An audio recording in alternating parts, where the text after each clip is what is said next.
श्री राधे जय श्री राधे। श्री श्री गौर विधुर जयति। श्री श्री शिक्षाष्टकम। चेत दर्पण मार्जनं भव मोहा दावाग्नि निर्वापनं श्रेय कौरव चंद्रिका वितरणं विद्याबोधु जीवनम आनंदम बुद्धिवर्धनं प्रतिपदं पूर्णामृत सादं सर्वात्म स्नोपनं परं विजयते श्रीकृष्ण संकीर्तनम।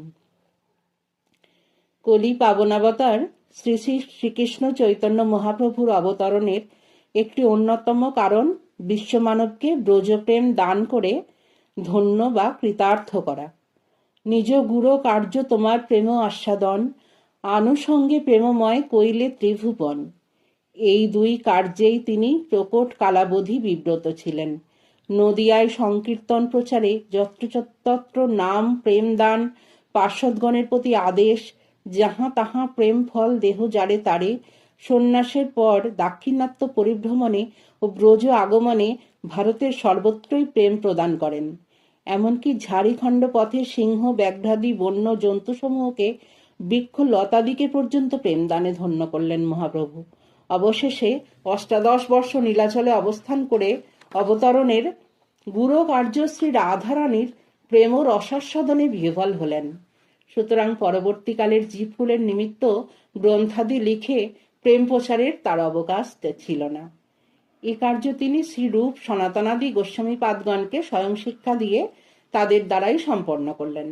তিনি নীলাচলে ভাবাবিষ্ট দশায় শ্রীরূপ দামোদরের শ্রী স্বরূপ রামানন্দের নিকট স্বয়ং এই শিক্ষাষ্টক প্রকাশ করেন। এই ৮টি শ্লোকে তার প্রচারের অতি রহস্যময় বা সারাৎসার তত্ত্ব জীবজগৎকে শিক্ষা দিলেন। শ্রীমন মহাপ্রভুর এই উপদেশ সর্ব উপদেশের সার। জীবের যা শ্রেয়, যা কাম্য, যা লক্ষ্য, যা শান্তির, যা তৃপ্তির, তাই তিনি এই ৮টি শ্লোকরূপ রত্নের মালা গেথে বিশ্বজীবের কণ্ঠে পড়িয়ে দিয়েছিলেন। শ্রীল কৃষ্ণদাস কবিরাজ গোস্বামীপাদ শ্রী চৈতন্য চরিতামৃত অন্তলীলায় ২০ নম্বর পরিচ্ছেদে বা চৈতন্য চরিতামৃতের শেষে এই শিক্ষাষ্টকটি সন্নিবিষ্ট করেছেন।